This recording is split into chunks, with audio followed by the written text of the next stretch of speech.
Good morning मेरे प्यारे बच्चों, कैसे हैं आप सब।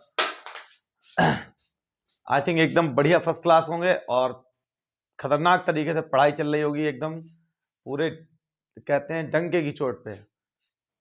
तो ठीक है, अब हम इस पढ़ाई में थोड़ा सा ट्विस्ट लेकर आए हैं आपके लिए, वही 5 क्वेश्चन बढ़िया से एकदम। और एप्लीकेशन ऑफ डेरिवेटिव्स मैं आपको पहले भी बता चुका हूं कि मोस्ट इंपॉर्टेंट टॉपिक है आपका क्लास 12th के लिए। और इस टॉपिक की अगर मैं बात करूं, इसमें इस टॉपिक में 5 डिफरेंट टाइप्स के टॉपिक दिए हुए हैं। ठीक है, टॉपिक के अंदर टॉपिक हैं, तो वो 5 टॉपिक्स में 2 टॉपिक आपके हट चुके हैं सिलेबस से, बाकी बचे हैं 3। ठीक है, 3 टॉपिक में मैं आज आपको मोस्टली जो क्वेश्चन आपको मिलेंगे वो फर्स्ट टॉपिक है rate of change of quantity और increasing decreasing. 1-2 question maximum minima के भी हैं। और मैंने जैसा बोला था लास्ट वीडियो में कि एप्लीकेशन ऑफ डेरिवेटिव का एक वीडियो से काम नहीं चलने वाला है, तो इसके हम लोग 2 वीडियोस लेकर आएंगे। एक वीडियो आपका ये है 5 क्वेश्चंस, ऐसे ही सिलेक्टेड 5 क्वेश्चंस मैं एक और लेकर आऊंगा वीडियोस के लिए। ठीक है, इसलिए क्योंकि इसमें कितने भी कम क्वेश्चन मैं कर दूं तो कम से कम एटलीस्ट 10-12 क्वेश्चन तो ऐसे होने चाहिए जो आपको सॉल्व कराए जाएं, जो इंपॉर्टेंट हो, जिसके बोर्ड एग्जाम में आने के चांस बहुत ज्यादा हो। ठीक है, तो ये तो हम लोग क्वेश्चन आज सॉल्व करने वाले हैं। इनका सोल्यूशन बहुत अच्छे से समझाऊंगा बच्चों, थोड़ा समझिएगा बढ़िया सा। और जैसा कि मैं हर वीडियो में बोलता हूं, हर बार बोलता हूं और बोलता रहूंगा कि रिवीजन रिवीजन रिवीजन, ये 3 चीजें आपके लिए मोस्ट इंपॉर्टेंट हैं बोर्ड एग्जाम के लिए।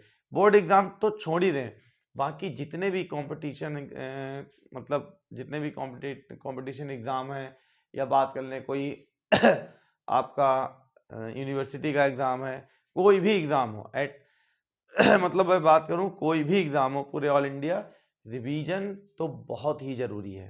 ठीक है, विदाउट रिवीजन आपकी तैयारी कंप्लीट नहीं होती है। तो ठीक है, स्टार्ट करते हैं हम लोग अपने क्वेश्चंस, ज्यादा बात ना करते हुए। और आपका ये तो मुझे पता है और आपको भी पता है, आपका टाइम बहुत प्रीशियस है, टाइम को वेस्ट नहीं करना है, बढ़िया सा एकदम।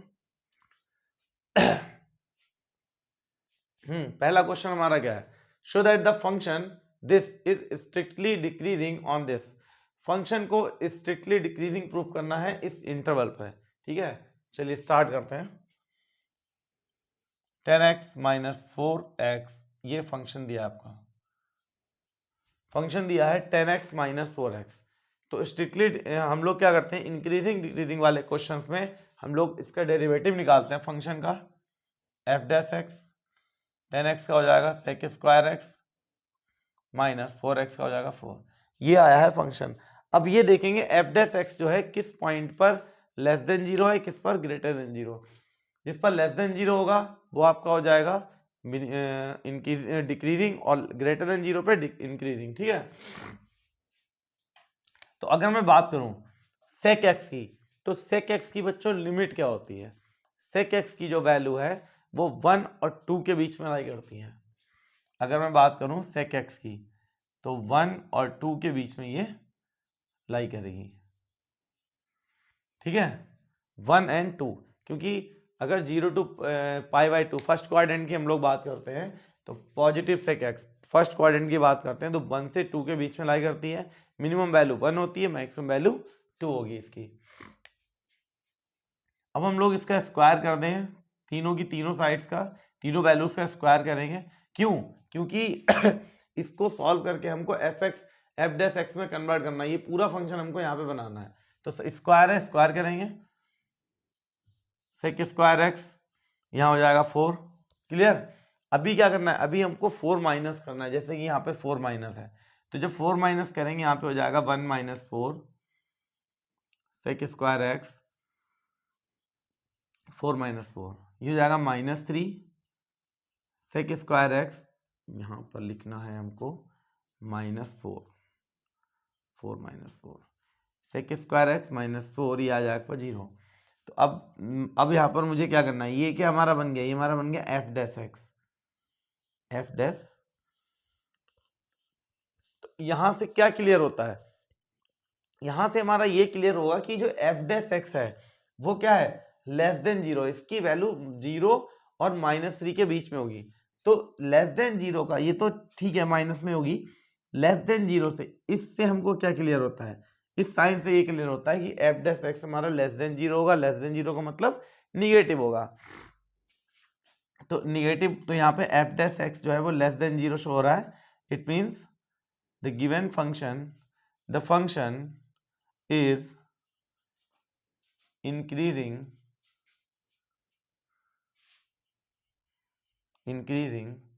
on minus pi by three to pi by three. ये जो मैंने 1 और 2 लिमिट ली थी वो मैंने इस इंटरवल के अकॉर्डिंग ही ली थी, ठीक है, क्योंकि पाई बाई थ्री है, पाई बाई थ्री की वैल्यू हमारी क्या होती है सेक में, सेक पाई बाई थ्री, ये फर्स्ट क्वाड्रेंट में लाई करेगा। ये माइनस है, बट हम लोगों को पता है कि कॉस की जो वैल्यू है वो माइनस साइन को एलिमिनेट कर देती है, मतलब पॉजिटिव में आ जाती है। तो सेक में भी ऐसा होगा, क्योंकि कॉस क्या है, कॉस और सेक आपस में एक दूसरे के रेसिप्रोकल हैं, तो जो कंडीशन कॉस में लगेगी वही कंडीशन हमारी सेक में लगेगी।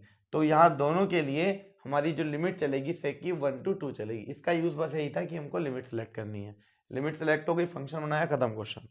तो फंक्शन जो है वो strictly decreasing decreasing decreasing decreasing on this, ठीक है, लेस देन जीरो है तो फंक्शन क्या होगा decreasing.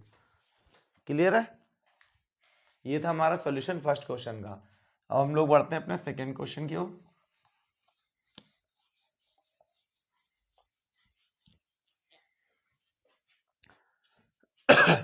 Second question, solution of second question. Determine all the points of local maxima of the following functions f(x) is this. Local maxima local minimum find करना है, function हमको given है। Start करेंगे हम लोग प्रोसेस अपना, minus 3/4 x to the power 4 minus 8x cube minus 45/2 x square plus 105। क्या करना है, सबसे पहले derivative minus 3/4 4x cube minus 8 3x square 45/2 2x plus 0 4 cancel 2 cancel, ये हो जाएगा minus 3x cube minus 24x square minus 45x। इसके बाद क्या करते हैं हम लोग, इसके बाद हम लोग करते हैं इक्वल्स टू में 0। 0 करने से क्या मिलेगा, x की वैल्यूज मिलेंगी, उन सारी वैल्यूज को हम लोग लिख लेंगे। तो x की वैल्यूज सबसे पहले इसमें कॉमन आ रहा है, कुछ बिल्कुल आ रहा है, माइनस 3x कॉमन आ रहा है, यहाँ बचेगा एक्स स्क्वायर, यहाँ बचेगा प्लस 8x और यहाँ हमारा बचेगा प्लस का 15। तो यहाँ से 0 मिलेगा, यहाँ से x इक्वल्स टू 0 मिला। इसके फैक्टर करते हैं हम लोग, 15 5 3 जा 5x प्लस ये मिला 0, x common x plus 5 plus 3x plus 5 equals to 0, x equals to -5 and x equals to -3। कितनी वैल्यूज मिली हमको टोटल? टोटल हमको 3 वैल्यूज मिली हैं। अब हम लोग क्या करेंगे, यहाँ पर मैक्सिमम मिनिमम प्रूफ करना है। अगर मैक्सिमम मिनिमम वैल्यू निकालनी होती तो हम लोग सॉल्व दूसरे मेथड से सॉल्व करते हैं, बट यहाँ पर मैक्सिमम मिनिमा दिखाना है, तो मैक्सिमम मिनिमा के लिए हम लोग को सेकेंड डेरिवेटिव टेस्ट यूज करना होगा। यहाँ पर सेकेंड डेरिवेटिव टेस्ट क्या होता है, इसको एक बार फिर से डिफरेंशिएट कर दें, कितना हो जाएगा, -9x square minus 48x minus 45, ठीक है। अभी क्या करना है, इन यहाँ पर x की जगह पर वैल्यूज पुट करनी है। सबसे पहला हम लोग क्या करेंगे, 0 पुट करके देखते हैं। 0 पुट किया, सब कुछ 0, केवल बचा है माइनस का 45। अब हम लोग पुट करेंगे -5, तो -5 का स्क्वायर 25, 48 -5 -45 25 9 जा 225, वो भी माइनस का, यहाँ प्लस हो जाएगा 5 8 जा 40, 240। तो यहाँ पर हमको वैल्यू नहीं निकालनी, यहाँ पर सॉल्व करना है। यहाँ से क्या मिलेगा हमको, यहाँ से हमको मिलेगा -5 है, ठीक, -5 के साथ साथ हम लोग देखेंगे यहाँ से हमारा आएगा, इसको अगर मैं सॉल्व कर दूँ तो क्या आएगा, निगेटिव में ही आएगा आई थिंक, क्योंकि 2 2 5 20, 2 2 5 45 ऐड करें कितना 270, माइनस का 30 आई थिंक बचेगा, ठीक है। निगेटिव आ रहा है यहाँ पर, और लास्ट वैल्यू है हमारी -3, -3 पर भी चेक कर लेते हैं, -9, -3 का स्क्वायर 9, -48 इंटू -3, और ये -45,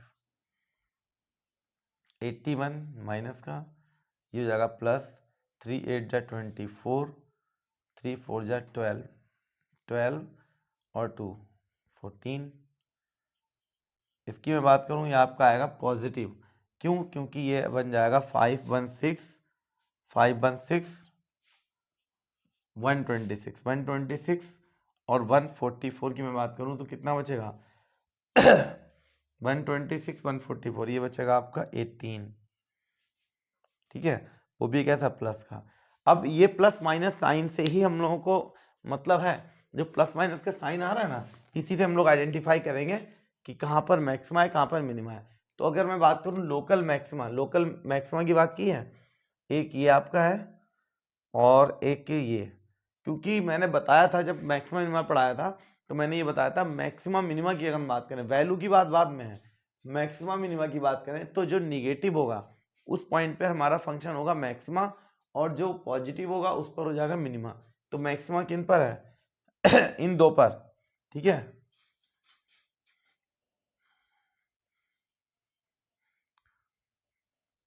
function is maxima at x equals to 0, 0 पर निगेटिव आ रहा है और -5 पर, इन दोनों पर हो जाएगा मैक्सिमा, क्योंकि function F second derivative test कितना आ रहा है negative, and F x is minima at x equals to -3, क्यों, क्योंकि -3 पे हमारा है 18, ठीक है, तो इस पर हो जाएगा मिनिमा। तो ये हमारा हो गया मैक्सिमा मिनिमा। बहुत इजी क्वेश्चन है, कुछ नहीं करना है इसमें, बस मैक्सिमा मिनिमा पूछे तो सेकेंड डेरिवेटिव टेस्ट यूज करते हैं, वहां से हमको मिल जाता है कि मैक्सिमा किस पॉइंट पर है, मिनिमा अपोजिट होता है, जस्ट निगेटिव पर मैक्सिमा और पॉजिटिव पर मिनिमा, ठीक है। तो ये हो गया सेकेंड क्वेश्चन आपका, सेकेंड का सॉल्यूशन हो गया। हम लोग बढ़ते हैं थर्ड क्वेश्चन की ओर, फटाफट लगाएंगे, बिल्कुल टाइम वेस्ट नहीं करेंगे, जितनी जल्दी हो जाएगा उतनी जल्दी आप वीडियोस को देखकर और रिवीजन करना स्टार्ट कर देंगे।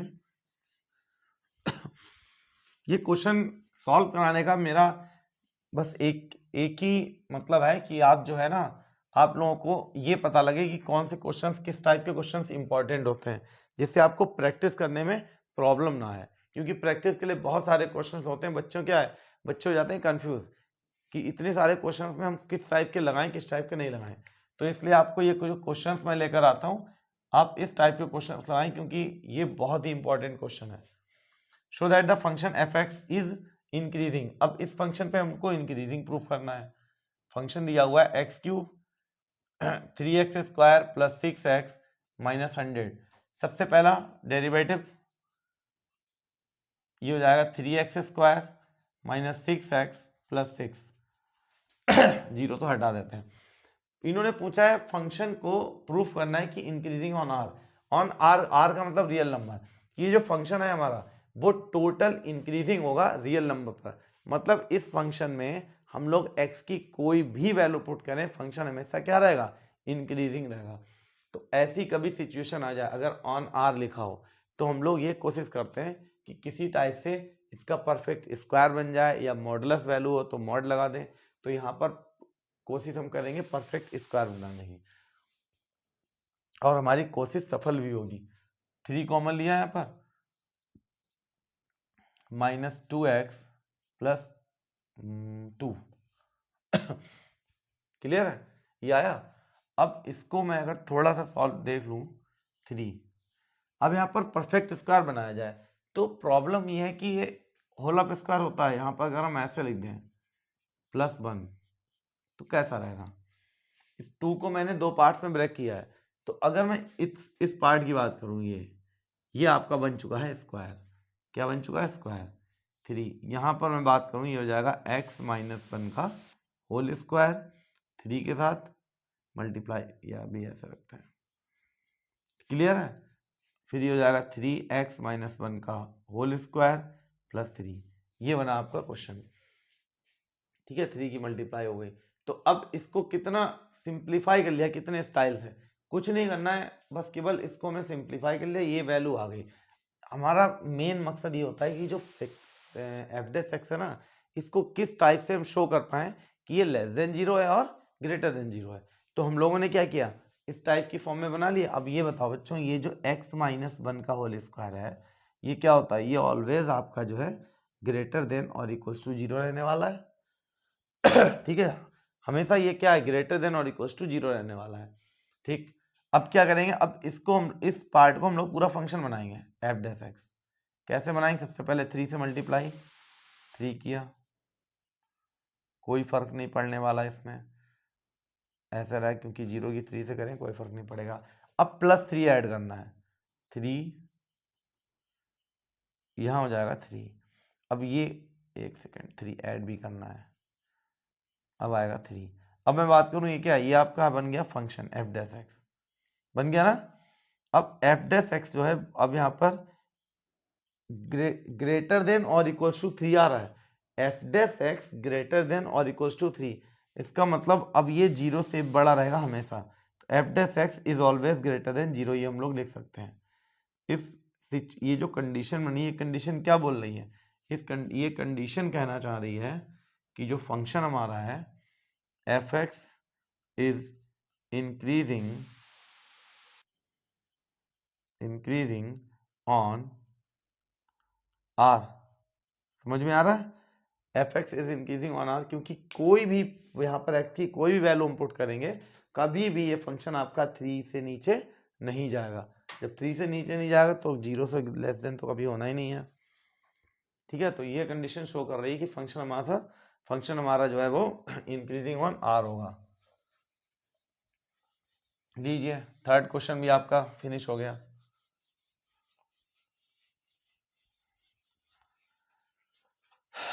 बढ़ते हैं अपने फोर्थ क्वेश्चन की ओर।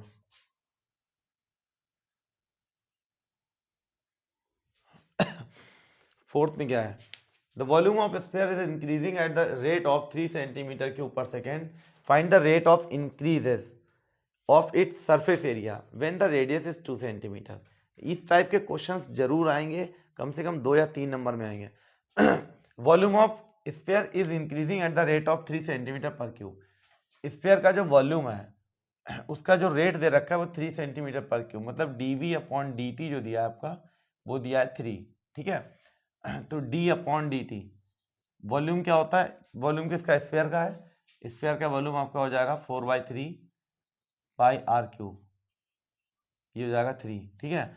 डिफ्रेंशिएट करेंगे इसको विद रिस्पेक्ट टू t, तो ये हो जाएगा 4/3 पाई r³ का हो जाएगा 3r²। अब यहाँ पर r³ है, तो r को डिफ्रेंशिएट करना है विद रिस्पेक्ट टू, तो यहाँ आ जाएगा dr/dt, ठीक है। ये हो गया। अब यहाँ पूछा क्या इन्होंने सरफेस एरिया पूछा है। सरफेस एरिया किस रेट से इंक्रीज होगा? तो पहले हम लोग यहाँ पर dr/dt की वैल्यू फाइंड कर लेंगे। dr/dt ये हो जाएगा 3 डिवाइडेड बाई 4 पाई r², ठीक है। ये आया dr/dt की वैल्यू। अब क्या करना है? सरफेस एरिया का इंक्रीजिंग रेट पूछा है, तो हम लोग सरफेस एरिया लेकर चलेंगे। सरफेस एरिया क्या होगा हमारा? सरफेस एरिया हमारा हो जाएगा, स्फीयर की अगर बात करें, 4 पाई r², ठीक है। इसका इंक्रीजिंग रेट पूछा है तो ds/dt निकालना है। डिफ्रेंशिएट करेंगे इसको, 4 पाई r², r² का हो जाएगा 2r, यहाँ हो जाएगा dr/dt, ये हो जाएगा 8 पाई r। dr/dt की वैल्यू हमारे पास है 3 divided by 4 pi r²। Cancel होगा, 4 2 जा 8, पाई पाई कैंसिल, एक r भी कैंसिल, क्या बचा? यही लिख लेते हैं। ds/dt की वैल्यू क्या आ रही है 3/r, और r हमको कितना दिया है, r हमारा दिया है 2 सेंटीमीटर, तो 3/2 सेंटीमीटर स्क्वायर पर सेकेंड। ये है सरफेस एरिया का इंक्रीजिंग रेट। किस रेट से सरफेस एरिया इंक्रीज होगा, 3/2 के रेट से। 3, एक सेकंड, ये 2 आपका जो है, एक 2 हाँ रह गया, ये 2, ये अगर 2, 4 2 जा 8, 4πr², यहाँ पर क्या था 4πr², 4, हाँ ठीक है 2r हो गया। फिर 4 2 जा 8πr, यहाँ पर हम लोगों ने पुट की है 3/3/4πr²। 4 2 जा 8, पाई कैंसिल, एक r कैंसिल, 3 2 जा 6, ये बचेगा आपका, ऐसे लिख लेते हैं, तो ये 2 हो जाएगा कैंसिल। तो इसका मतलब जो है ds/dt किस रेट से इंक्रीज होगा, सेम 3 सेंटीमीटर स्क्वायर पर सेकेंड के रेट से सरफेस एरिया इंक्रीज होगा। ठीक है, रेडियस हमको 2 सेंटीमीटर दे रखी है, हम लोगों ने रेडियस पुट की यहाँ पर। रेडियस हम लोग यहाँ भी पुट कर सकते हैं, बट सबसे लास्ट में जहाँ जरूरत होगा वहाँ पुट करेंगे। ठीक है, ये 2 आपका छूट गया था, क्योंकि जब कैंसिल करेंगे 4 2 जाए 2 बचेगा, 2 आएगा 3 के साथ मल्टीप्लाई में, 2 × 3, 2 कैंसिल हो जाएगा, 3 के रेट से इंक्रीज होगा एरिया। फोर्थ भी खत्म। क्वेश्चन से एकदम चुटकियों में लगते हैं बच्चों। क्वेश्चंस में बस आपको कोई कंफ्यूजन ना हो, सारे कॉन्सेप्ट पता हो, तो क्वेश्चंस में कुछ नहीं है।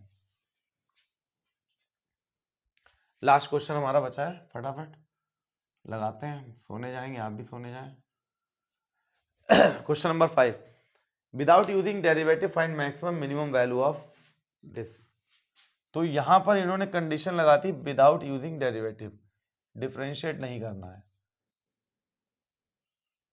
और इस टाइप के क्वेश्चंस ऐसे ही आएंगे विदाउट यूजिंग, या तो परफेक्ट स्क्वायर बन जाएगा जैसे अभी हमने क्वेश्चन लगाया था क्वेश्चन नंबर 3, नहीं तो क्या होगा, मॉड लगा होगा। तो मॉड में हमको डिफरेंशिएट नहीं करना, डायरेक्ट बताना है कि इसकी मैक्सिमम और मिनिमम वैल्यू क्या होगी। तो हम लोगों को बस पता होना चाहिए साइन एक्स की मैक्सिमम मिनिमम, साइन एक्स की रेंज क्या होती है, -1 से 1। साइन एक्स की जो रेंज है वो होती है -1 से 1। अब इस साइन से ही हम लोग पूरा फंक्शन कंप्लीट करेंगे। कैसे, साइन एक्स के साथ 3 है तो 3 की मल्टीप्लाई कराएंगे, ये हो जाएगा 3 साइन एक्स, ये हो जाएगा 3। ठीक है, 1 ऐड करना है, 1 ऐड कर देंगे, जब यहाँ 1 ऐड करेंगे बचेगा -2, 3 साइन एक्स +1, ये हो जाएगा 4। ये हो गया, ये तो हो गया। अभी एक चीज और बाकी है, क्या, अभी हम लोगों को मॉड लगाना है। तो जैसे ही मॉड लगाएंगे वैसे ये -2 का हो जाएगा +2, 3 साइन एक्स +1 ये 4 रहेगा क्योंकि पॉजिटिव है। तो 2, ये हो जाएगा हमारा f(x) का y है, y लिंक है, 4। तो इसकी हम लोगों को ऐसे ही पता लग गई, मिनिमम वैल्यू क्या हो जाएगी, मिनिमम वैल्यू हो गई 2, तो ये क्या होगी, मैक्सिमम वैल्यू। ठीक है, कुछ करना पड़ा, कुछ नहीं करना पड़ा, ये 1 नंबर में या 2 नंबर में तो आ ही जाएगा क्वेश्चन। ठीक है, क्योंकि इसमें क्या है, साइन कॉस टेन, इन तीनों की लिमिट पता होनी चाहिए। साइन की आपकी ये होती है, और कॉस की आपकी हो जाएगी 0 to 1, और टेन की हो जाएगी इन्फिनिटी तक जाती है 10 की। ठीक है, 10 का पूछेगा भी नहीं, साइन और कॉस में ही पूछेगा। चलिए, 5 क्वेश्चंस लेकर आए थे, हम लोगों ने हवा में उड़ा दिए। तो इसी तरीके से अपना कॉन्फिडेंस एकदम बनाए रखिए, क्वेश्चंस में कुछ नहीं होगा, हवा में लगेंगे क्वेश्चन। उसके लिए कॉन्सेप्ट पता होना चाहिए। कॉन्सेप्ट आपको अगर क्लियर करना है तो हमारी जो पुरानी वीडियोस पड़ी हुई हैं कॉन्सेप्ट, जिसमें मैंने बताया था सारे टॉपिक क्लियर कराए थे, तो वो सारे टॉपिक को जिन बच्चों ने वो कॉन्सेप्ट वाली वीडियोस नहीं देखी हो उनको देखें, शुरू स्टार्टिंग से लास्ट तक देखें, तो जितने भी टॉपिक हैं वो सारे कॉन्सेप्ट क्लियर होंगे अच्छे से। उसके बाद क्वेश्चन की प्रैक्टिस करें। ठीक है, मिलते हैं हम लोग नेक्स्ट वीडियो में। एप्लीकेशन ऑफ डेरिवेटिव के ही 5 से 6 क्वेश्चंस और अच्छे लेकर आएंगे इंपॉर्टेंट, जो आपके बोर्ड एग्जाम के लिए बहुत इंपॉर्टेंट होंगे। और लगे रहिए, मेहनत एकदम करते रहिए। तब तक के लिए बाय बच्चों, मिलते हैं नेक्स्ट वीडियो में। जय हिंद।